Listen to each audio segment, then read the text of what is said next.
Hello students. पिछले lecture में हम लोगों ने मान वक्र के बारे में जाना। आज मैं डिस्कस करूंगा कि बजट रेखा या कीमत रेखा क्या होती है और उपभोक्ता के संतुलन में इसका क्या योगदान है। तो सबसे पहले आप ये जानिए, पिछली बार जो हमारा डिस्कशन था हमने ये समझाया कि अंधिमान वक्र इंडिफरेंस कर्व दो वस्तुओं के उन सभी संयोगों का बिंदु पथ है जो उपभोक्ता को समान संतुष्टि देते हैं। जैसा कि आप इस डायग्राम में अंधिमान वक्र आईसी देख रहे हैं, इस आईसी के सभी बिंदु पर वस्तु y वस्तु x के विभिन्न संयोग हैं जो उपभोक्ता को एक समान संतुष्टि देते हैं। यानी जो संतुष्टि A बिंदु पर मिलेगी वही संतुष्टि B, वही संतुष्टि C पर भी मिलेगी। इसका यह तात्पर्य हुआ कि सम संतुष्टि वक्र ही अंधिमान वक्र भी वही है। ये उपभोक्ता को मनोविज्ञान यानी उसे विभिन्न वस्तुओं के बारे में जो बाजार में प्रचलित कीमत है ना तो उनकी जानकारी है, कितनी आय व्यय करनी है अभी उसके बारे में भी कोई निर्णय नहीं लिया गया। उस अवस्था में खींचा गया एक अंधिमान वक्र है। जबकि बजट रेखा या कीमत रेखा वास्तव में है क्या? यदि उपभोक्ता को अपनी आय जो व्यय करनी है, मान लो 100 रुपया दो वस्तु x और y पर व्यय करना चाहता है और हमने ये भी मान लिया कि वस्तु x की कीमत सपोज 10 रुपया प्रति इकाई है और वस्तु y की कीमत 5 रुपया प्रति इकाई। अगर वो उपभोक्ता केवल वस्तु x की मात्रा खरीदेगा तो सिंपल सी बात है, कुल आय को उस वस्तु की कीमत से अगर हम विभाजित कर दें तो हमें उसकी क्वांटिटी प्राप्त हो जाएगी। जैसा कि मैंने अपने एग्जांपल में दिया कि यदि वो 100 रुपया खर्च करता है इन दोनों वस्तुओं पर और वस्तु x की कीमत 10 रुपया प्रति इकाई है, तो वस्तु x की केवल वो 10 इकाई खरीद सकता है यदि अपनी पूरी आय वस्तु x के क्रय में व्यय कर दे। इसी प्रकार यदि उपभोक्ता सारी आय वस्तु y के क्रय में खर्च करता है तो उसकी क्या क्वांटिटी वो परचेज कर पाएगा, उसकी गणना के लिए भी आप उसकी व्यय होने वाली आय को वस्तु y की कीमत से विभाजित करें। यानी P ऑफ y बराबर होगा 100 रुपया बटे 5 रुपया प्रति इकाई ऑफ y। ये आपका 20 इकाई वो परचेज कर सकता है अगर वो केवल वस्तु क्या खरीदे, y खरीदे। अर्थात अगर हम एक डायग्राम ऐसा लें जिस पर दोनों वस्तुओं को हम प्रदर्शित कर सकें, अब आप समझ सकते हो कि यदि उपभोक्ता केवल वस्तु x खरीदता तो सपोज ये 5, ये 10 इकाई है, 5, 10, 15 और ये सपोज 20 इकाई है। ये वस्तु y और ये वस्तु x। ऐसी दशा में उसे एक ऐसी कीमत रेखा प्राप्त होती जिसे हम PL यानी कीमत रेखा PL, जो अगर उपभोक्ता केवल यहां वस्तु x खरीदता है तो कंडीशन क्या होती, आय को डिवाइड कर देते PX से।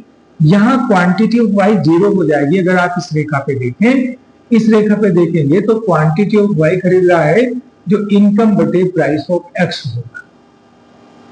और यदि वो इन दोनों वस्तुओं का कोई कॉम्बिनेशन यानी संयोग क्रय करेगा तब ये कीमत रेखा होगी किसके, y बराबर होगा px इंटू qx जमा py इंटू qy के। बजट रेखा क्या प्रदर्शित करती है, यदि उपभोक्ता की आय जो व्यय करना चाहता है तथा दो वस्तुओं की कीमतें दी गई हों तो कीमत रेखा PL दो वस्तुओं के उन विभिन्न संयोगों का बिंदु पथ है जो एक उपभोक्ता इन वस्तुओं की दी गई कीमत और आय जो व्यय करना चाहता है से क्रय कर सकता है। यानी ये उसकी क्रय शक्ति की सीमा है, ये उसकी बजट रेखा है। एक बिंदु और आपको इसमें समझना है, मैथमेटिकली जियोमेट्रिकली इक्वेशंस आ गई कि ये जो आय है y बराबर होगी px इंटू qx किसी भी बिंदु पर, इन दो बिंदुओं के बीच में। अगर हम इस रेखा की प्रवणता ज्ञात करें, slope of the price line PL, तो हम उसे लिखेंगे slope of price line PL, यानी कीमत रेखा PL की प्रवणता। ये क्या होगी? सिंपल सा एग्जांपल होता है लंब बटे आर, और लंब कितना है? y upon py upon y upon px। इसकी मल्टीप्लीकेशन इसमें, तो ये आ जाएगा px अपॉन py माइनस, क्योंकि y से कट जाएगा, या हम उसे पूरा रख भी लें तो ये y से कटा। नेगेटिव इसलिए क्योंकि ये कीमत रेखा नेगेटिवली स्लोप्ड है। स्टूडेंट, आपने जाना कि कीमत रेखा क्या होती है। कीमत रेखा दी गई आय, वस्तुओं की कीमतों, जो उपभोक्ता की क्रय सीमा को निर्धारित करती है। दो वस्तुओं के उन विभिन्न बिंदुओं का संयोग पथ है जो उपभोक्ता इन दी गई दशाओं में क्रय कर सकता है, इन दो वस्तुओं की मात्रा। कीमत रेखा में परिवर्तन भी हो सकता है। क्या परिवर्तन, कैसे परिवर्तन, उसे भी समझ लीजिए। उसके बाद में इससे आपका उपभोक्ता का संतुलन विश्लेषण करूंगा किस तरह से होता है, जरा ध्यान से देखिए, अब वो भी आपको समझ में आएगा। अगर हम ये मान लें कि वस्तु X की कीमत घटती है ना, और ये कीमत घटती है px ऑफ घट के 5 रुपया प्रति यूनिट हो जाती है। ऐसी स्थिति में आप देखोगे, अगर उपभोक्ता वस्तु ये 5, 10, 15, 20, 5, 10, 15, 20, पहली कीमत रेखा ये वस्तु की 5 इकाई, 10 इकाई, 15 इकाई, 20 इकाई, 5 इकाई, 10 इकाई, 15 इकाई, 20 इकाई, ये X वस्तु और आपका ये Y वस्तु। ये बात समझ में आ रही? अगर हमारी प्रारंभिक कीमत रेखा ये थी PL, और अब आपने देखा वस्तु X की कीमत घटी, तो वस्तु 5 रुपया प्रति इकाई की दर से 100 रुपया बटे 5 बराबर वो क्वांटिटी X की कितनी खरीदेगा? 20 इकाई। तो ये कीमत रेखा यहां से यहां पे चली जाएगी। कीमत में परिवर्तन के कारण कीमत रेखा विवर्तित होगी। पहले वो PL पर थी, PL डैश पर चली गई। एक बिंदु और आप समझिए, कीमत रेखा में तब भी परिवर्तन होगा जबकि वस्तुओं की कीमतें यथावत बनी रही, कोई परिवर्तन नहीं हुआ, और उपभोक्ता की आय बढ़ जाए जो इन दो वस्तुओं पर वह व्यय करना चाहता है। अगर वो 200 रुपया हो जाए, ऐसी स्थिति में आप गुणा करके कैलकुलेट करोगे तो वो X वस्तु की 20 इकाई जबकि Y वस्तु की 5 के हिसाब से 200 में 40 इकाई वो परचेज कर सकता है। अगर मैं बहुत सिंपल डायग्रामेटिकली इस बात को कहूं तो स्थिति ये थी, पहले वो इसकी 20 इकाई वस्तु Y की 20 यूनिट थी वस्तु Y, और ये वस्तु X की 10 यूनिट वो क्रय कर रहा था।